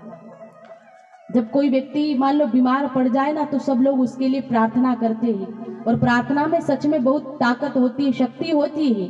हम किसी के लिए प्रार्थना कर सकते हैं, आशीर्वाद भी मिलता है उसका, लेकिन भक्ति स्वयं को करनी पड़ती है, साधना स्वयं को करनी पड़ती है। मां पार्वती शिव आराधना के लिए गई। उर्धरी उमा प्राणपति चरना, जाई विपिन लागी तप करना। कठोर तप कर रही है पार्वती। कुछ वर्षों तक कंदमूल फल खाए, फिर वह भी छोड़ दिया। कुछ वर्षों तक केवल जल का आहार लेकर के उन्होंने तपस्या की, फिर वह भी छोड़ दिया। बिल्कुल निराहार, बहुत कठोर तप किया, और उनकी उस तपस्या से कई बार तो देवताओं ने आकर के भी उनको प्रलोभन दिए, विचलित करने का प्रयास किया, मांगो क्या चाहिए। पार्वती जरा भी विचलित नहीं हुई। बहुत समय व्यतीत हो गया, फिर आकाशवाणी हुई, और आकाशवाणी ने कहा कि हे पार्वती, आपका मनोरथ पूरा होता है, आपको शिव जरूर प्राप्त होंगे। जब आपके पिताजी आपको घर बुलाए ना, तो हट छोड़ के आप चली जाना, आपकी तपस्या पूरी हो गई। और अगर हमारी बात सच्ची न लगे तो आप हमारी बात सत्य तब मानना जब अचानक से आपको सप्तऋषि मिल जाए। यह कहकर आकाशवाणी बंद हो गई। अब इधर शिवजी का क्या हुआ। जब से सती ने यज्ञ में शरीर जलाया था ना, तब से भगवान शिव का मन वैरागी हो गया, लगातार घूमते रहते थे। बहुत भ्रमण करने के बाद उन्होंने सोचा कि अब एक जगह बैठ करके ध्यान करता हूं। जो ही ध्यान में बैठे, उनके सामने राम जी प्रकट हो गए। राम जी जो ही प्रकट हुए, शिव जी प्रसन्न होकर प्रणाम करते हैं। राम ने कहा कि प्रभु मैं एक निवेदन करने आया। सती ने शरीर जला दिया और दूसरा जन्म भी ले लिया पार्वती के रूप में। बहुत कठोर तप किया उन्होंने, तो मैंने उनको वरदान दे दिया है कि आपको शिव जी मिलेंगे। तो प्रभु मैं आपसे यह निवेदन करने आया कि राजा हिमालय जब आपसे निवेदन करे कि मेरी बेटी से ब्याह कर लो, तो आप मना मत करना, आपको पार्वती से विवाह करना पड़ेगा, क्योंकि मैंने उनको वचन दे दिया। शिवजी कहने लगे, प्रभु आप मेरे स्वामी हो, जो आज्ञा आप दोगे उसका पालन करूंगा, लेकिन कृपा करके विवाह करने की आज्ञा मुझे मत दो। मैं विवाह नहीं करना चाहता, एक बार करके देख लिया, अब दोबारा गृहस्थ में जाने की मेरी कोई इच्छा नहीं है। राम जी कहने लगे, नहीं आपको विवाह करना पड़ेगा। इसका अर्थ कई बार बड़े बड़े योगियों का भी ईश्वर विवाह कराते हैं। क्यों? या शिवजी का भी करवा रहे। राम जी कह रहे प्रभु आपको विवाह करना पड़ेगा। उसका कारण यह है कि हे शिव, अगर आपका विवाह नहीं हुआ तो कार्तिक स्वामी का जन्म नहीं होगा, और कार्तिक स्वामी का अगर जन्म नहीं हुआ तो संसार में जो तारकासुर नामक राक्षस है उसका उद्धार कौन करेगा। पुरुषार्थी व्यक्ति के जन्म के लिए योग्य माता पिता भी तो चाहिए। महापुरुष तभी अवतार लेते हैं ना जब योग्य माता पिता दिखाई देते। जितने भी महापुरुष हुए आप उनके माता पिता का जीवन देखिए, योग्य माता पिता के घर ही उन महापुरुषों का, उन संतों का अवतार हुआ है। जितने भी वीर हुए महापुरुष संत महात्मा, आप उनके माता पिता को देखिए। राम जी भी तो तभी आए थे ना जब दशरथ कौशल्या जैसे माता पिता मिले। ईश्वर का अवतार तभी होता है जब योग्य माता पिता मिले। राम जी ने आग्रह किया आपको ब्याह करना पड़ेगा। उन्होंने कहा प्रभु अगर आप आज्ञा देते हो तो मैं स्वीकारता हूं। राम जी वहां से चले गए, अदृश्य हो गए। भगवान शिव ने सप्त ऋषियों को बुलवाया और उनसे कहा कि तुम पार्वती की परीक्षा लो, अगर वे सफल हो गई तो मैं उनसे विवाह करूंगा। तो सप्त ऋषि भेष बदल करके गए पार्वती के पास। जाकर देखा नदी के तट पर पार्वती बैठी है, तपस्विनी वेश। मन ही मन प्रणाम किया और जाकर के पूछने लगे कि पुत्री, इतनी छोटी आयु में इतना कठोर तप आप क्यों कर रही हो? आपको ऐसा क्या पाना है? तो पार्वती जी कहने लगी कि मैं तप क्यों कर रही हूं, यह बात अगर मैंने आपको बता दी तो आप मेरा मजाक करेंगे। सप्तऋषियों ने पूछा कि आप क्या कहना चाहती हैं? पार्वती जी कहने लगी कि मैं असंभव को संभव करना चाहती हूं। मैंने निष्काम, निर्विकार, निर्दोष, निष्कलंक भगवान शिव को पति के रूप में पाने का निर्णय लिया है और उन्हीं को पाने के लिए मैं तप कर रही हूं। तो सप्तऋषि हंसने लगे। ऋषियों ने कहा कि बेटी ऐसा ज्ञान तुम्हें किसने दे दिया? शिवजी से ब्याह करने के लिए किसने सिखाया? पार्वती जी ने कहा कि नारद जी ने।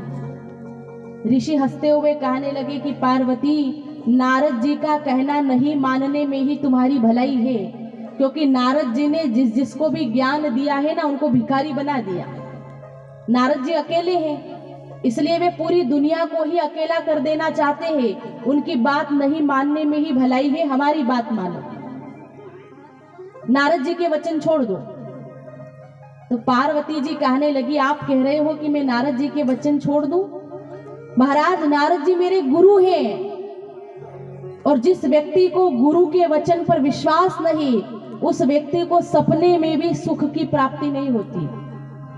महाराज, मेरा घर बसे तो बसे, उजड़े तो उजड़े, मुझे कोई परवाह नहीं, पर नारद जी के वचन में कभी नहीं छोड़ूंगी। देखो कितनी निष्ठा है गुरु के वचन पर उनको। सप्त ऋषियों ने कहा कि पार्वती, हमने तुम्हारे लिए बहुत सुंदर वर खोजा है, वह है वैकुंठवासी भगवान नारायण। तुम उनसे ब्याह कर लो। शिव से ब्याह करके क्या करोगी? उनको स्त्री की कोई आवश्यकता नहीं, वे अकेले ही आनंद में रहते हैं, भस्म रमाते हैं। कहाँ भगवान शिव और कहाँ तुम्हारा ये सुंदर शरीर? क्यों शिव को पाने के लिए लगी हो? अरे महादेव अवगुण के भंडार है। पार्वती कहने लगी महाराज, विष्णु सर्वगुण संपन्न और महादेव अवगुण के भंडार, लेकिन भक्ति में जिसका जिसके साथ मेल मिलता है ना, उसको उसी से काम है। आप नारद जी से पहले मिले होते तो मैं आपकी बात मानती, लेकिन अब मैं आपकी बात नहीं मान सकती। आप कहते हो कि मैं शिवजी की तपस्या छोड़ दूं, मैं विष्णु को पा लूं, तो महाराज आप मेरा भी प्रण सुन लीजिए। मैंने अपना जीवन भगवान शिव को समर्पित कर दिया है और एक नहीं करोड़ों जन्मों तक मैं शिव की ही हूँ। शिव मिलेंगे तो मैं ब्याह करूंगी, नहीं मिलेंगे तो देह का त्याग कर दूंगी, लेकिन रहूंगी मैं शिव की ही। जन्म कोटि लगी रगर हमारी, मैं करोड़ों जन्मों तक शिव की हूँ। उनका जब निर्णय देखा, सप्त ऋषियों ने उनको प्रणाम किया, उनकी जय जयकार की और कहा कि आप परीक्षा में सफल हो गई। जयकार करके वे सारे वहां से चले गए। शिवजी से जाकर के कहा कि प्रभु, पार्वती जी आपसे इतना प्रेम करती है कि जिसका वर्णन नहीं हो सकता। इतना प्रेम उन्होंने आपके चरणों में रखा है, बहुत प्रेम किया है। और जब सप्त ऋषि वर्णन करने लगे ना, तो वह सुनते सुनते भगवान शिव प्रेम में डूब गए, उनको समाधि लग गई।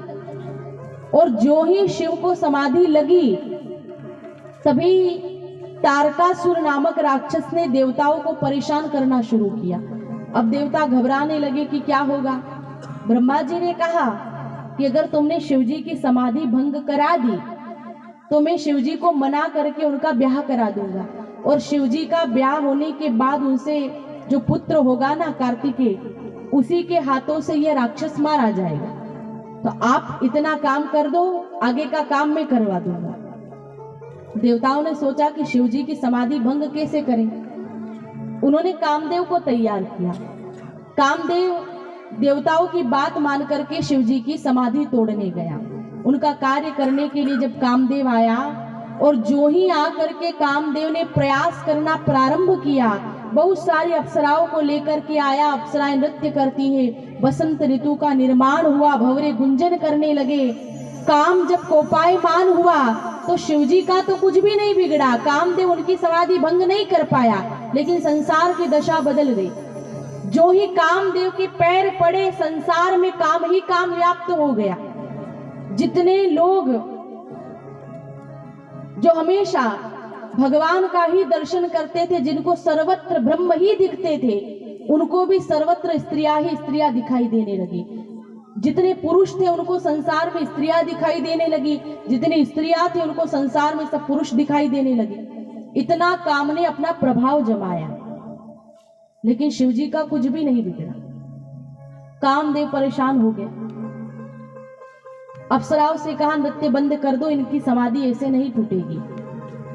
उसने अपना धनुष बाण उठाया। ये कामदेव अपने हाथों में फूल का धनुष बाण रखते हैं, तो पुष्प धनुष की डोरी उन्होंने खींची, और जो ही शिवजी के वक्ष स्थल का लक्ष्य बनाकर छोड़ने का प्रयास किया, देवता हाहाकार करने लगे। देवताओं ने विचार किया कि अगर कामदेव ने इस तरह से इनकी समाधि तोड़ी तो शंकर भगवान क्रोध में आ जाएंगे, और अगर शिवजी को क्रोध आ गया तो ये संसार को समय से पहले ही जला के राख कर देंगे।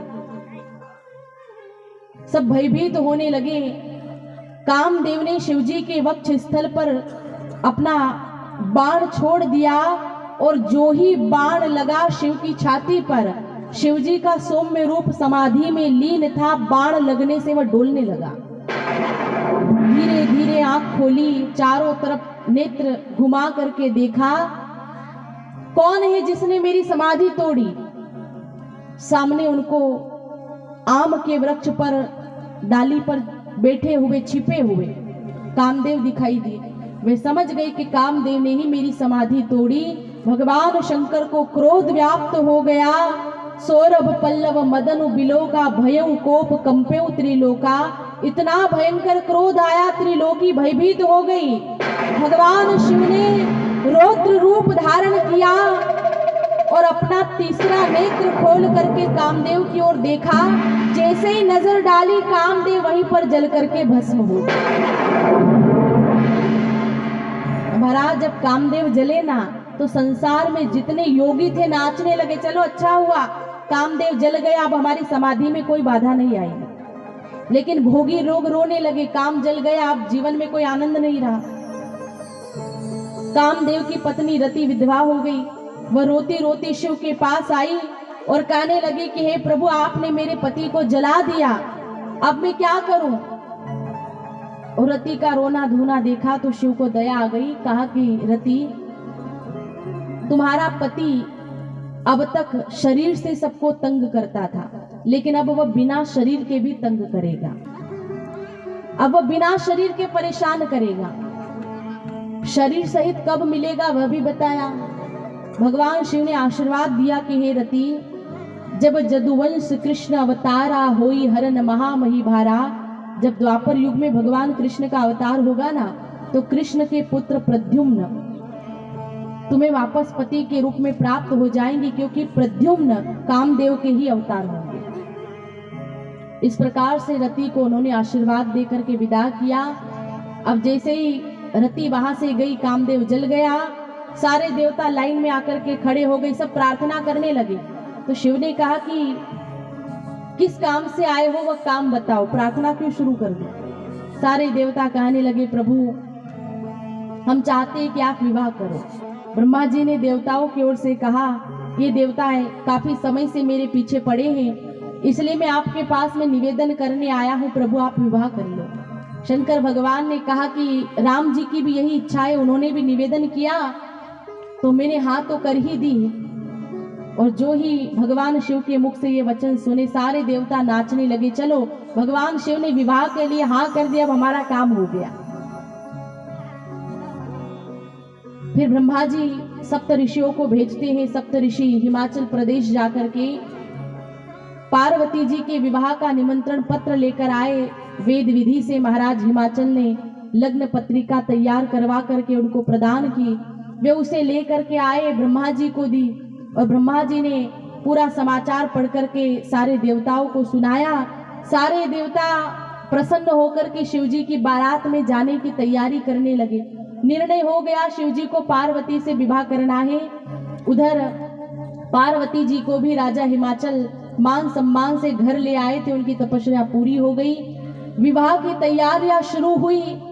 महाराज विवाह में कितनी सारी तैयारियां होती हैं, सब लोग तैयारी कर रहे हैं, साथ में जाने वाले बहुत सजते हैं, सारे देवता तैयारियां कर रहे हैं, विमान सजा रहे हैं, खुद भी तैयार हो रहे हैं। लेकिन जिसको विवाह करना है ना, जिसको मंडप में बैठना है, उस दूल्हे को कोई नहीं पूछ रहा। विवाह किसको करना था? शंकर जी को। और तैयार कौन हो रहे हैं? साथ में जाने वाले। विवाह में ऐसा ही होता है, जिसकी शादी होती है ना, वह व्यक्ति ऐसा ही रह जाता है और बाकी जो साथ जाने वाले होते हैं ना, वे खूब सजते हैं। शंकर जी को ब्याह करना है, वे बेचारे अकेले बैठे हैं और देवता तैयार हो रहे हैं। अब इनको कौन तैयार करे? कोई नहीं है, न तो कोई माता पिता है, ना कोई भाई बहन, ना कोई रिश्तेदार। और देवता कितने गर्जी है, कितने स्वार्थी, खुद तैयार हो रहे हैं लेकिन शिव जी को तैयार नहीं करते। उनको खाली इतनी गरज है कि शिव जी ब्याह करें, उनके यहाँ कार्तिकेय का जन्म हो, वे उस राक्षस को मारे तो हमारी मुसीबत दूर हो जाए, बस। शिव जी के पास है उनके गणों ने सोचा कि चलो दूल्हे को हम सजाए तो सही। अब ये गण है, गण अपने ढंग से सजाएंगे ना, तो गणों ने शिव जी को तैयार करना प्रारंभ किया। शिव ही शंभुगन करहि श्रृंगारा, जटा मुकुट अहि मोरु सवारा। कैसे श्रृंगार किया? काम को जलाते समय शिव जी की जटाएं बिखर गई थी। उन्होंने क्या किया? उन जटाओं को बांध दिया, इकट्ठा करके बांध दिया और उसके ऊपर एक सांप लिपटा दिया। जैसे मुकुट पहनते हैं ना, मुकुट की भांति उन्होंने चारों तरफ सांप ही सांप लटका दिए। कान में कुंडल की जगह बिच्छू लटका दिए, गले में हार की जगह भी सांप पहनाया। उनका तो यज्ञोपवीत भी सांप का ही था, हाथ में कंकड़ के स्थान पर भी सांप बिच्छू लटका दिए। पूरे शरीर पर उनके भस्म लगा दी गई। वैसे दूल्हा जब ब्याह करने जाता है तो अपने शरीर पर हल्दी लगाता है, न जाने क्या क्या वस्तुएं लगाई जाती है। यहाँ पर शिवजी ने भस्म लगाई है।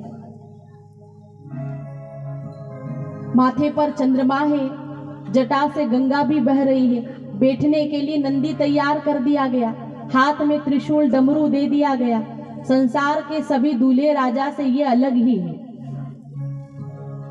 इन्होंने अपनी वेशभूषा में परिवर्तन नहीं किया। ये वास्तव अपने जीवन में जैसे रहते थे ना, वैसे ही विवाह के मंडप में भी बैठे, कोई परिवर्तन नहीं किया। महाराज इस प्रकार से भगवान शिव की बारात तैयार हो रही है। बड़ा सुंदर भाव है। ये तो सज रही भोले की बारात, भोले शंभू आ जाना। ये तो सज रही भोले की बारात, भोले शंभू आ जाना। ये तो सज रही भोले की बारात, भोले शंभू आ जाना। ये तो सज रही भोले की बारात, भोले शंभू आ जाना। आ जाना भोले आ जाना, आ जाना भोले आ जाना। आ जाना भोले आ जाना। आ जाना भोले आ जाना।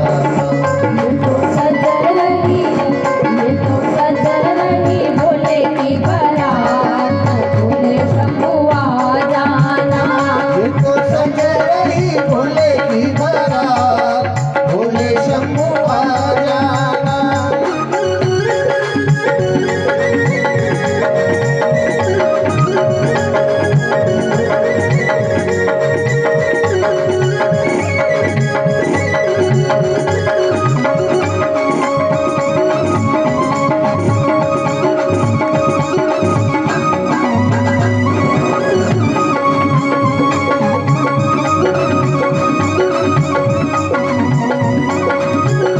हर हर महादेव।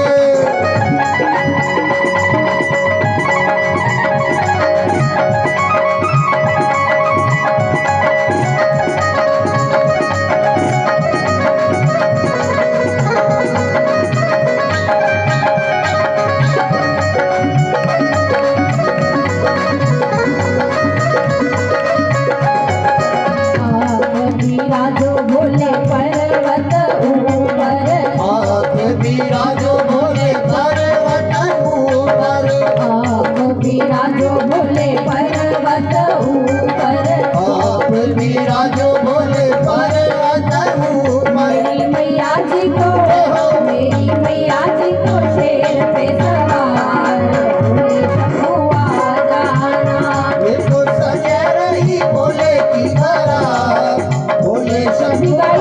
हर हर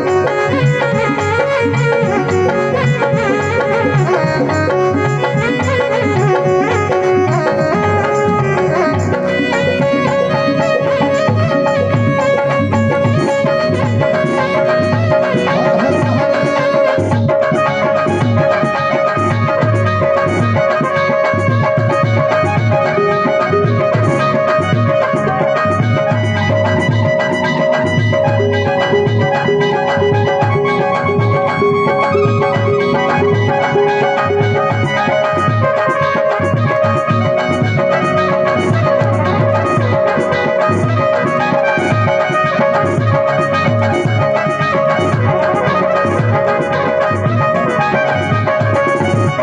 आप भी आना भोले भूतों को ले आना, आप भी आना भोले भूतों को ले आना। आप भी आना भोले भूतों को ले आना। आप भी आना भोले भूतों को ले आना। मेरी हो रही, मेरी हो रही जय जयकार, भोले शंभू आ जाना। ये तो सजा रही भोले की बारात, भोले शंभू आ जाना।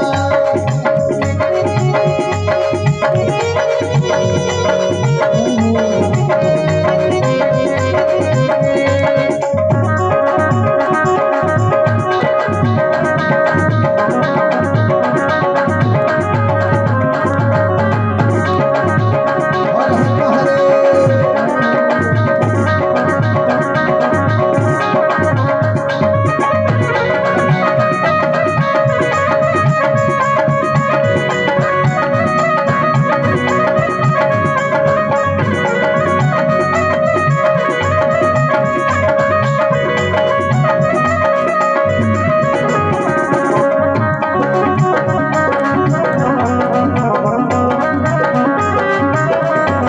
सज रही भोले की बारात, भोले शंभू आ जाना।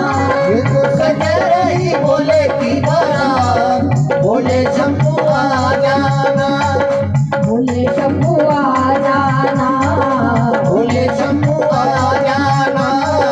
भोले शंभू आ जाना, भोले शंभू आ जाना।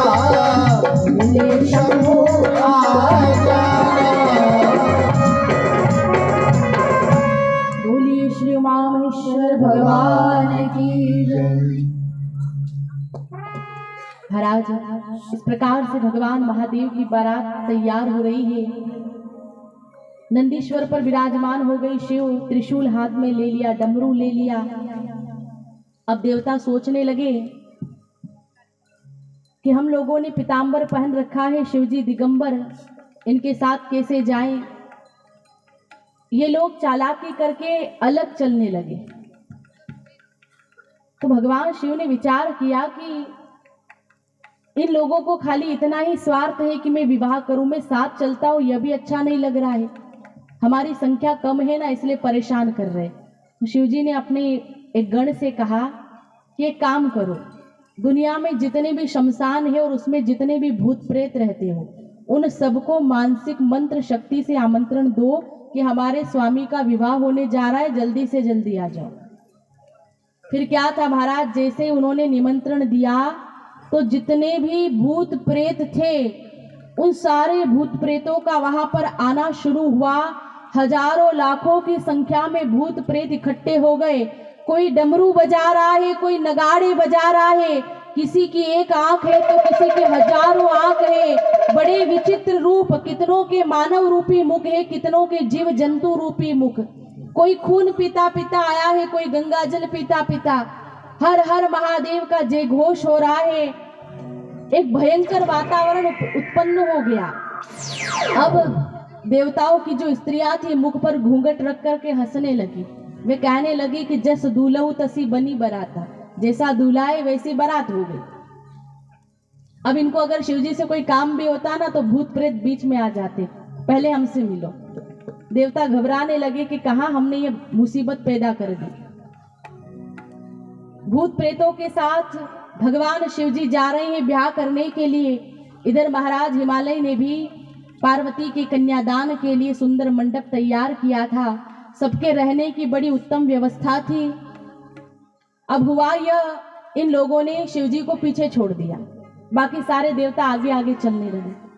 उधर सारे हिमाचल वासी भी तो स्वागत तैयारी में लगे हुए थे, बारात आएगी स्वागत करेंगे।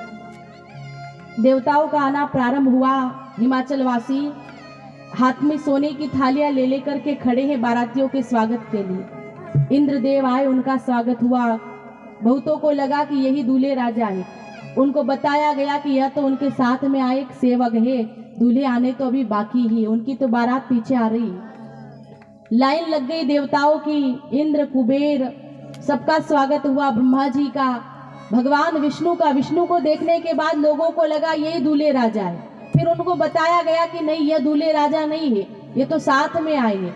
अब लोगों को और जिज्ञासा हुई, वे विचारने लगे कि अगर बारात में साथ आए लोग इतने सुंदर हैं तो दूल्हे कितने सुंदर होंगे। विष्णु जी विचार करने लगे कि असली दूल्हे को देखने के बाद न जाने कितने लोग इनमें से जिंदा रहेंगे और कितना मरेंगे, यह भी एक सवाल है। अभी असली दूल्हे को तो इन्होंने देखा ही कहाँ है। और शिव जी ने भी ऐसी लीला कर ली, ऐसा रूप बना लिया कि कोई देखे तो भी डर जाए। सबका स्वागत हो गया, सबकी व्यवस्था हो गई। हिमाचल वासी बड़ी प्रतीक्षा में है, कब शिवजी आए, कब शिवजी आए। वास्तविक बारात आनी तो अभी बाकी थी ना। जो ही भगवान शिव का आगमन हुआ, नंदी पर बैठे भगवान महादेव और साथ में हजारों की संख्या में भूत प्रेत नाचते हुए आ रहे हैं, डमरू नगाड़े बजाते हुए जयकार कर रहे हैं, हर हर महादेव, हर हर महादेव। अब जब शिवजी को इस प्रकार से देखा तो सामने जो स्वागत करने वाले खड़े थे ना, हाथ में सोने की थालियां ले ले करके सब भाग गए। वे थाली कहाँ गिरी, कहाँ गई, कुछ नहीं पता। मैदान एकदम साफ हो गया, सब भाग गए। भगवान शिव के गण कहने लगे, प्रभु क्या इस गांव में ऐसा रिवाज है, वर विवाह करने आता है तो सब लोग इस तरह से भागने लगते हैं। शिव जी कहने लगे कि ऐसा कोई रिवाज तो नहीं है, लेकिन ये हमारे कदम का प्रभाव है, हम जहाँ जाते हैं वहाँ ऐसा ही होता है। ये तो शिव है जिन्होंने बुरा नहीं माना।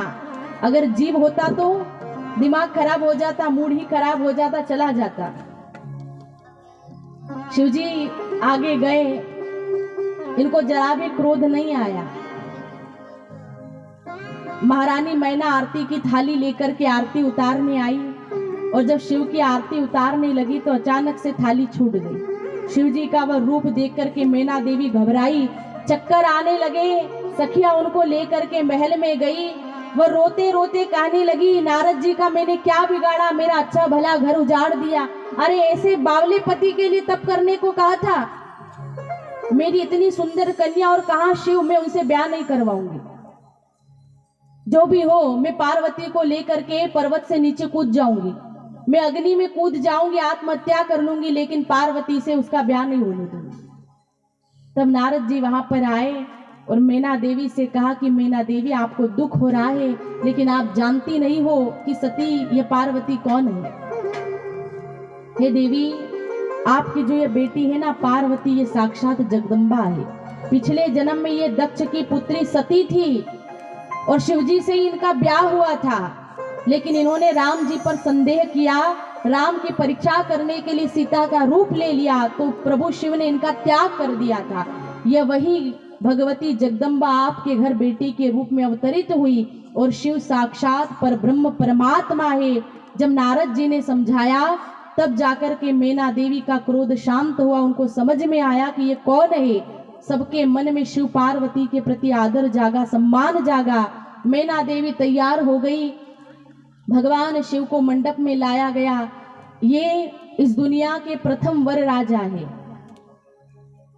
जो अपने जीवन में जैसे रहते थे ना वास्तविक जीवन में, उसी प्रकार से ये मंडप में भी बैठे, कोई बदलाव नहीं किया।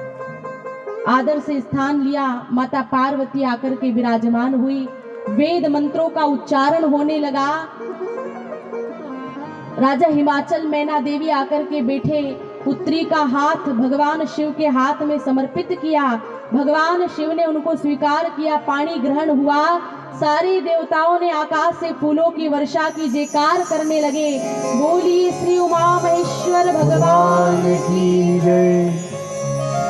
जब शिवजी ने पानी ग्रहण संस्कार किया, उसे स्वीकार किया, तब सबने जयकार किया है। माता पार्वती सुहागिन बनी। राजा हिमाचल, महारानी मैना भगवान शिव को प्रणाम करते हैं और प्रार्थना करते हैं कि हे प्रभु, यह उमा हमारी प्राण है, आप इसे अपने ग्रह की स्वामिनी बनाना, अगर इससे कोई भूल हो जाए तो आप क्षमा कर देना। भगवान शिव अपने ससुर को कई प्रकार से संतोष प्रदान करते हैं। विधि पूर्वक इस प्रकार से भगवान शिव और माता पार्वती का विवाह हुआ। समय अनुसार हमने संक्षिप्त में ये पावन प्रसंग आप भक्तों को श्रवण कराया। यद्यपि नियम अनुसार कथा 9 दिन की भी होती है, नवान पारायण भी होता है, लेकिन यहाँ जो समय था 7 दिन का समय, तो उस अनुसार हमने एक संक्षिप्त भाव में आपको यह कथा सुनाने का प्रयास किया। तो इस प्रकार से भगवान शिव और माता पार्वती का विवाह हुआ। आप सभी भक्तों ने भगवान शिव पार्वती के विवाह को प्रेम से श्रवण भी किया। कल जो है कथा का तृतीय दिवस रहेगा, आगे का प्रसंग आपको श्रवण कराया जाएगा। भगवान श्री राम के जन्म की कथा होगी और सुंदर सी झांकी भी बनाई जाएगी। तो सभी से निवेदन है कि आप अधिक से अधिक संख्या में पधारें और भगवान की इस परम पवित्र कथा को सुनकर अपने जीवन को सफल बनाएं।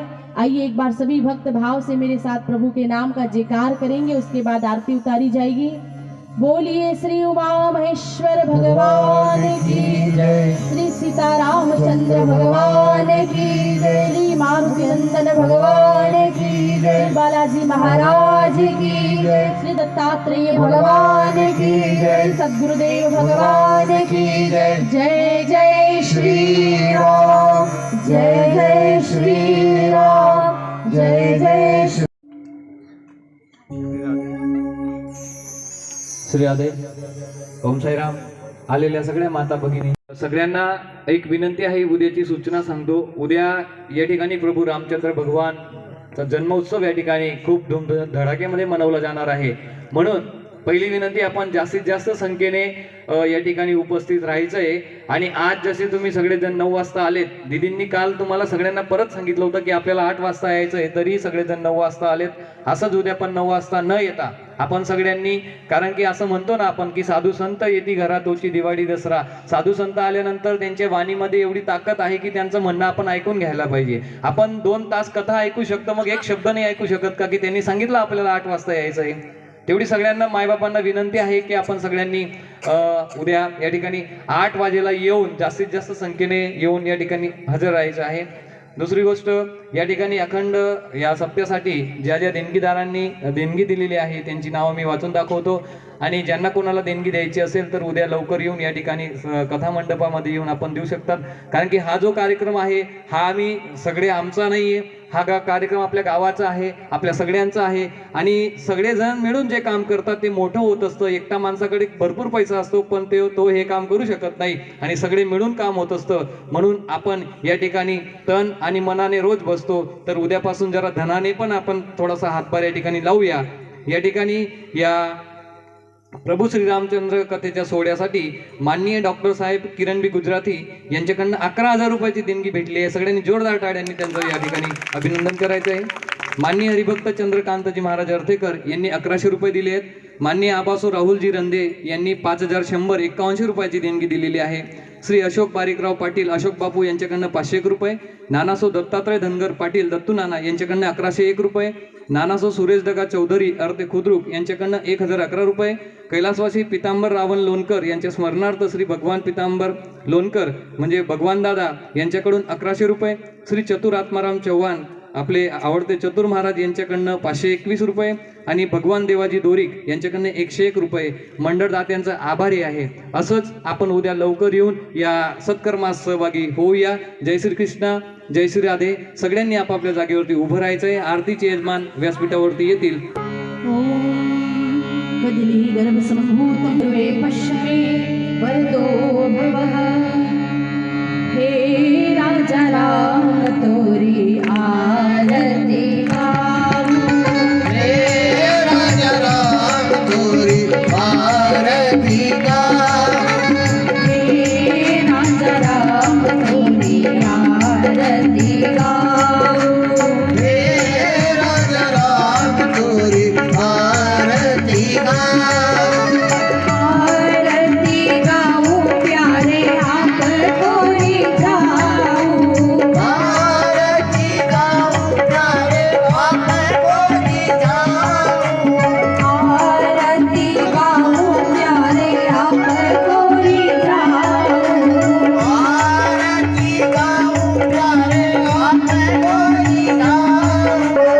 हे राजा राम तोरी आरती गाऊं. कनक सिंहासन राजत जोड़ी. कनक सिंहासन राजत जोड़ी. दशरथ नंदन जनक किशोरी. दशरथ नंदन जनक किशोरी. युगल छवि को सदा ही निहारूं. युगल छवि को सदा ही निहारूं. हे राजा राम तोरी आरती गाऊं. हे राजा राम तोरी आरती गाऊं. पाप भाग शोभित जग जननी.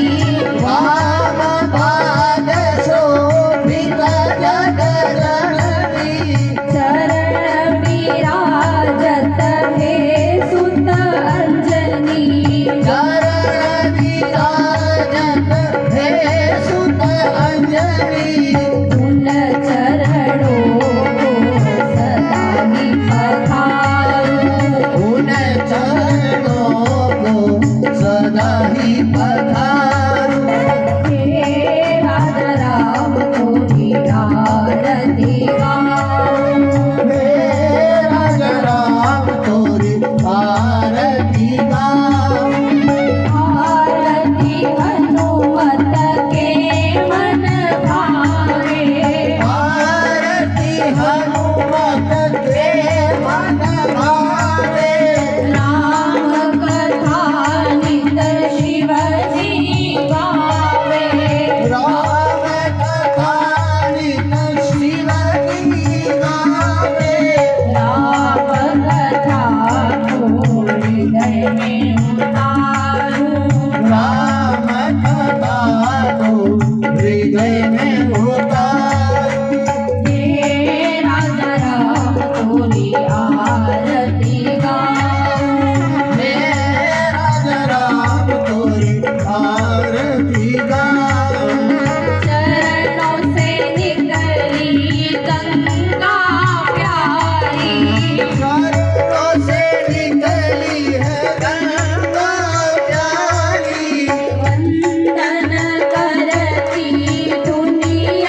गजेन्द्रहारं सदा वसन्तं हृदयारविन्दे भवं भवानी सहितं नमामि। ॐ मङ्गलं भगवान् विष्णु मङ्गलं गरुडध्वज मङ्गलं पुण्डरीकाक्षो मङ्गलाय तनोहरि। ॐ मङ्गलं भगवान् शम्भो मङ्गलं शिवध्वज मङ्गलं पार्वतीनाथो मङ्गलाय तनोहर। ॐ सर्वमङ्गलमाङ्गल्ये शिवे सर्वार्थसाधिके शरण्ये त्र्यंबके गौरी नारायणी नमोस्तुते। जलेन शीतलीकरणं सभी भक्त हाथ में पुष्प ले लेवे। ओम जगनेन जगनमय जंत देवास्तानि धर्माणि प्रथमान्यासन् वैहनाकं महिमाना स्वतंत्र जत्पूर्वे साध्यासन् देवा। ओम विश्वदक्षुरुद विश्वदोमको विश्वदो बाहुरुद विश्वतस्मात् सम्बाहुभ्यं नमति सम्पदतिर्द्यावा भूमि जनयन् देव एक।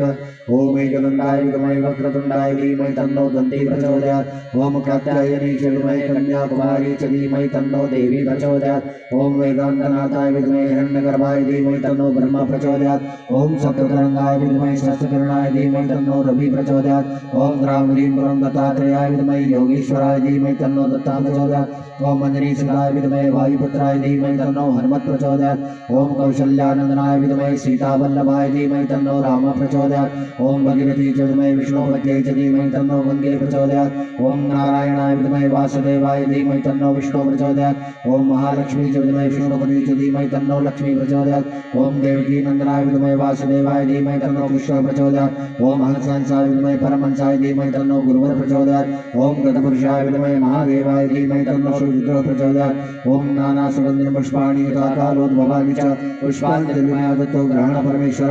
मंत्र पुष्पाञ्जलि आवाहितः सर्वेभ्यः देवेभ्यः सहितानां सर्वेभ्यः तीर्थेभ्यः सहितानां राजाधिराज श्री सीतारामचंद्र पंचायतन्त्रभ्यः श्री चरणकमलेभ्यो नमः। मंत्र पुष्पांजलि समर्पयामि।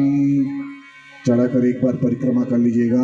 ओम यानि कानि च पापानि जन्मान्तरकृतानि च तानि सर्वाणि नश्यन्ति प्रदक्षिणायां पदे पदे प्रदक्षिणापूर्वकं नमस्कारं समर्पयामि। बोल सियावर रामचंद्र भगवान की आज के आनंद की जय। बस्ती नक्र की जय। अपने अपने सदगुरुदेव भगवान की जय। अपने अपने इष्ट देव भगवान की जय। पुण्यार्थ सेनार्थ का जय। जय सिया राम।